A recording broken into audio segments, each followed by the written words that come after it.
हर हर महादेव, जय भोलेनाथ। नमस्कार, मैं साधना पांडे सुगम मार्गदर्शन पे आपका स्वागत करती हूँ।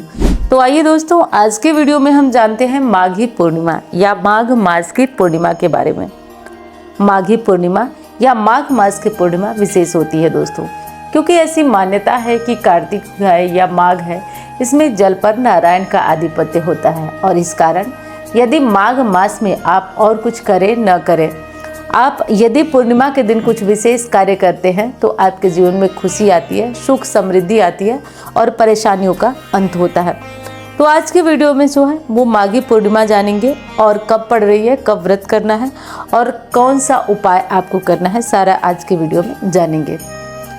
तो देखिए दोस्तों, सबसे पहले तो आप सभी को बता दूं कि ये माघी पूर्णिमा के दिन आपको नदी, तालाब या जल सरोवर में कहीं भी स्नान करना चाहिए, क्योंकि पद्म पुराण में वर्णित है कि आज हर नदी, हर तालाब, हर सरोवर के जल में माँ गंगा यानी माँ जो पतित पावनी गंगा है उनका वास होता है। तो आप गंगा, यमुना या कई छोटे बड़े जलाशय में भी जाकर आज स्नान आप कर सकते हैं। ऐसा स्नान करना बहुत पुण्यदायी होता है। चलिए, किसी कारण से आप नदी, तालाब, जलाशय, सरोवर में नहीं स्नान कर सकते हैं तो फिर देखिए, मन चंगा तो कटौती में गंगा। कुछ नहीं, आप अपने घर में ही सूर्योदय से पहले बस नहा लीजिएगा। इस बात का ध्यान रखिए, सूर्योदय से पहले उठिए या सूर्य की लालिमा जब तक हो रही है तब तक नहा लीजिए आप। नहाने के बाद अब आपको क्या करना है कि नहा लीजिए आप। नहाने के बाद आप एक विशेष कार्य कर लीजिए। आज तिल का दान जरूर करिए दोस्तों। तिल का दान करने से भाग्योदय होता है और जीवन में आ रही परेशानियां, तकलीफें ये सब दूर होती है। तो आज तिल का दान आपको जरूर करना है।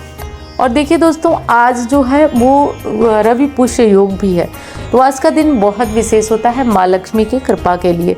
तो क्या करना है वो भी जानेंगे। देखिए, पूर्णिमा तिथि का जो प्रारंभ हो रहा है वो 1 फरवरी को प्रातःकाल 5:52 पर और अगले दिन 2 फरवरी को दोपहर 3:38 पर।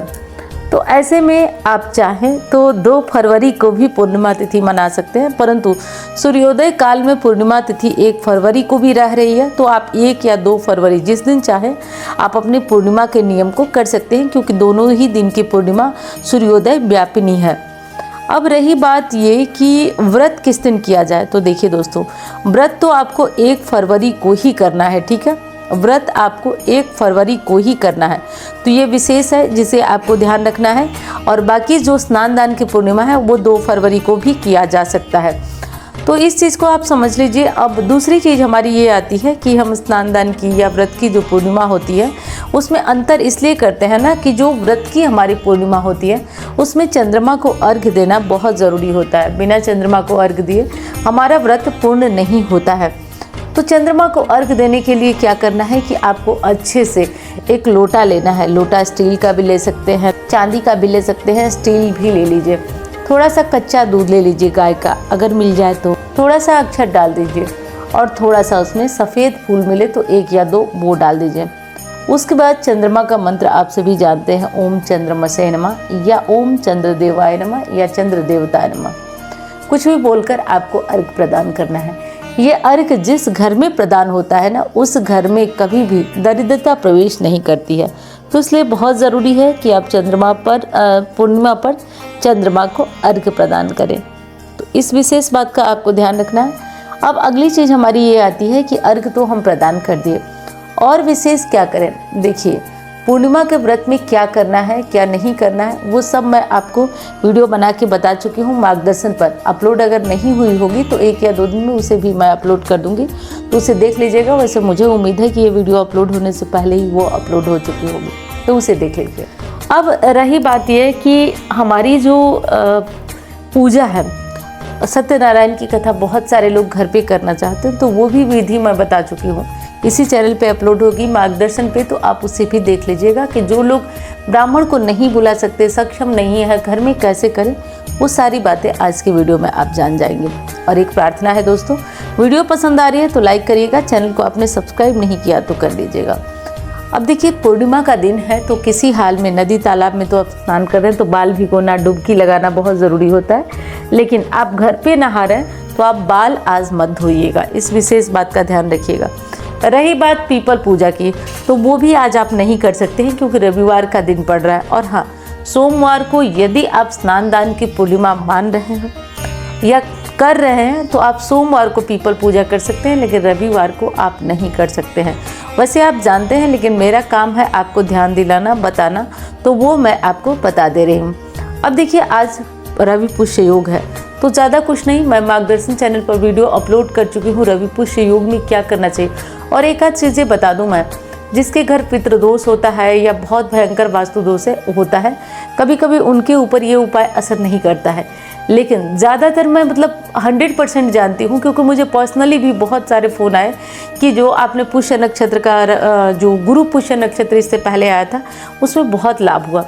तो देखिए, वो कुछ तो अपनी अपनी किस्मत भी होती है, लेकिन आप प्रयास करते रहिए, प्रयास को मत छोड़िए, क्योंकि कई बार ना जब हम प्रयास करते रहते हैं तो कोई अंतिम प्रयास हमारे लिए काम कर जाता है और हमारे जीवन से तकलीफ, परेशानियां और समस्याएं दूर हो जाती है।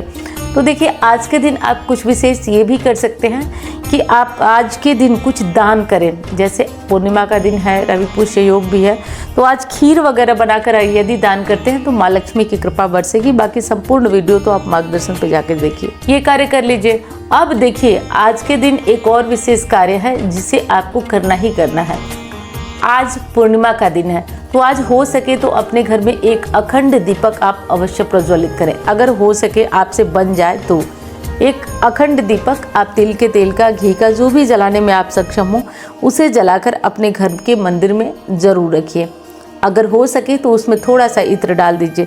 ये सब छोटे छोटे उपाय होते हैं ना, ये माँ लक्ष्मी को आपकी तरफ आकर्षित करते हैं। तो निश्चित, मैं तो पूरे विश्वास के साथ आपको बता रही हूँ, बस कहीं ना कहीं आपका विश्वास भी मेरी तरह ही प्रबल होना चाहिए, तब जाकर आपको इसका लाभ मिलेगा। तो आप करिए, बस करके इसको देखिए, निश्चित आपको परिणाम मिलेगा इसका।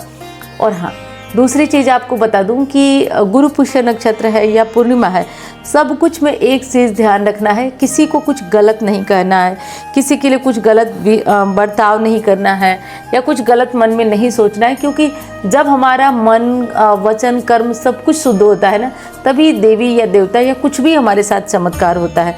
तो हमें जो है मन से, वचन से, कर्म से किसी के लिए कुछ बुरा नहीं करना है। और संयोग बस अगर कोई घर हमारे आता है तो हमारा प्रयास यही रहना चाहिए कि एक बिस्किट और एक गिलास पानी ही हम उसे पिलाएं, लेकिन देखिए, भूखे नहीं जाने देना है, प्रयास यही करना है।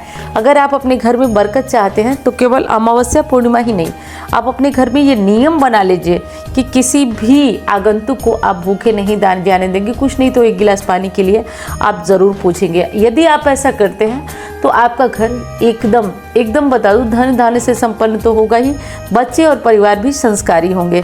तो मैं उम्मीद करती हूँ वीडियो आपको पसंद आई होगी। मैं मिलती हूँ अन्य वीडियो में। धन्यवाद। हर हर महादेव।